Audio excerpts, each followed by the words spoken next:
Hello, this is Max again. I am going to pull an all-nighter. Still working on my paper. Um, and it's funny, I did my presentation this past Monday, and people are saying I'm really knowledgeable about the subject, and that they're looking forward to this paper, and this paper is good, but I mean, whenever I try to write, I freeze. And I mean, part of it I'm thinking is like, who am I to write about Christianity? Who am I to write about the right type of Christianity and the wrong type of Christianity? I'm nobody. I'm just a troubled, pathetic sinner. But my mom said that, I mean, just think, I mean, if I don't speak, then I'm just like the type 2. I'm just like the Christian who don't speak out against the ills of the world. And so I'm just wondering, to kind of boost me up, I mean, I've been praying. I've been asking my friends to pray. And I watched a movie, Anthony, Warrior of God, about Saint Anthony of Padua. And like I said, I'm not a Catholic anymore, but I believe that you can take inspiration from the saints. Can't pray to the saints, I don't believe, although I don't believe it's them that are doing anything, it's God. But I saw how he, I mean, spoke truth to power, how he spoke up against the usurers of Padua and of what they were doing, and even speaking up against the accumulation of wealth of the church. Even, I mean, in this movie, they called him a heretic. And I like this quote. He said, if truth is heresy, then God is on the side of the heretics. And so I'm wondering, am I a warrior for God? I mean, I don't know. I mean, maybe not yet. Maybe I'm a warrior in training for God. I don't know. But it just, I mean, it's not. I always see like people with handles like Warrior for God and things like that, and I kind of cringe because I wonder, like, what do they think warrior means? And I mean, it's a spiritual warrior. It's like going in a battle with the truth and just knowing that you will be hated for it, knowing that you will be maybe even persecuted for it, but doing it anyway. And I mean, Anthony was scared of the sin of pride. And I mean, even toward the end, I mean, this was a movie, but showed like he was afraid that God loved him because of his sin of pride. And I don't know. Maybe I do have that. Sometimes I think the devil attacks you at where you're most weakest. And some he boosts the pride up, and some he brings you down because he knows that he can't take you via pride. So he takes me via self-loathing, via hatred of myself, via depression. And so then I don't. But I believe in God, even though sometimes I feel that God doesn't love me,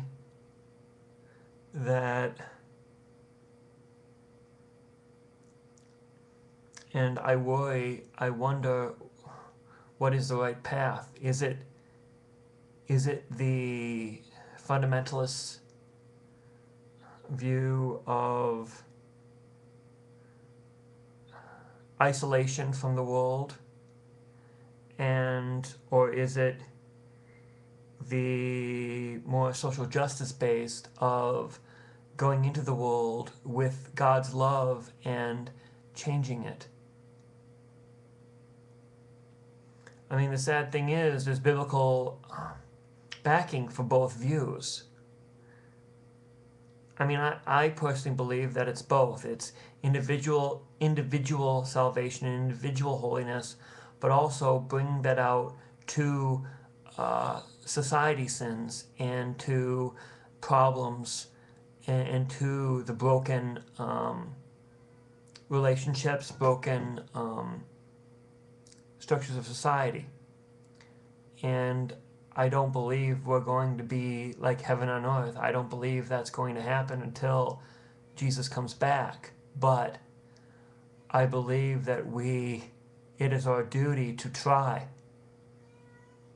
And I mean, that's kind of why I decided to do this paper, also hoping that people would see my faith and it might like sink in. Or if people were like me, who have a twisted version of what they think Christianity is, that they might be able to come to God through this. I mean, sometimes I wish it was like the biblical days or the early days where I would get a vision or a dream or just know. And I mean, like in Acts, I mean, the Holy Spirit, I mean, it just is so full and just tells them exactly where to go. Go down the wilderness road, Philip. And I get nudges, I get feelings, but I don't know if it's the Holy Spirit. I don't know if it's me. And that frightens me. Because I want to make sure that I'm on God's side. I mean, like Abraham Lincoln said, it doesn't matter whether God is on our side or we on God's side. And so much has been done in the name of Christianity that was bad. And some Christians look the other way.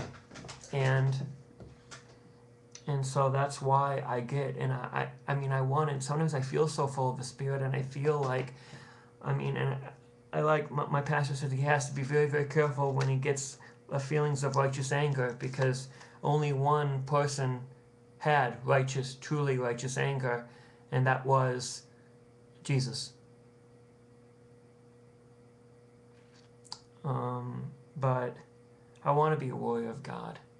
I want to go out and just spread the good news that we no longer have to live in this spiral of sin and fear and death. That there is hope. And I want to help make the world a better place. Even though I know in this fallen world it might be a futile gesture, we still have to try. And it has worked. With the Holy Spirit, we ended slavery. With the Holy Spirit, we ended segregation. With the Holy Spirit's help, we ended child labor. I don't think with the Holy Spirit's help that we will ever truly end poverty. I would like to say that we could, but I believe the sin of greed is so entrenched. I mean, it has its hooks in many Christians. And I don't think we can. I hope we can. But, so that's what I'm also doing this as kind of a way of boosting me up to write my paper. I'm going to take a couple of no-dos and make a pizza. And alternate between writing, praying, and watching episodes of Stargate. And I hope I am. And the thing is, I hope that I am doing God's will. I got in a disagreement with a coworker of mine who is a fundamentalist, who cautioned me about this paper about criticizing Pat Robertson because he is a prophet.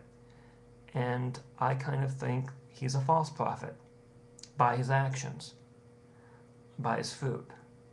And that kind of gave me some doubts. But God bless you, and have a great week.